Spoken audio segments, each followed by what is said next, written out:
Գյորջյան Կասկադ 60 ամիս փուլային վճարում բազմաթիվ առավելություններ։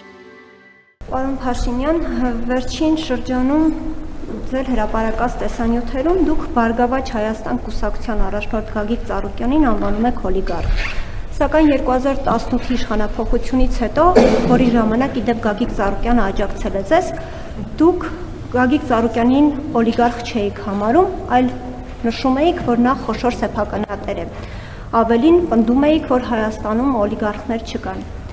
Հիմա եթե ընտրություններից հետո Գագիկ Ծառուկյանը միանա ոչ թե ընդդիմադիր ուժերին, այլ քաղաքացիական պայմանագրին, նորից կդառնա խոշոր սեփականատեր, ինչպես 2018-ից հետո էր իշխանականությունը։ Ես այդ հարցին ես ֆորմատով պատասխանել եմ։ Մենք խոսում ենք Ռուսաստանաբնակ եւ Բելարուսամետ օլիգարխների մասին, ոչ թե Հայաստանի Հանրապետության։ Հայաստանի Հանրապետությունում օլիգարխ չկա։ Բելարուսամետ ասում եմ, եւ Բելարուսիայում օրինակ օլիգարխ է ինքը։ Մյուսն էլ Ռուսաստանում է օլիգարխ։ Ինչ իսկ Հայաստանում չկա, իհարկե չկա։ Հաջորդ հարցը Ֆիրուզ։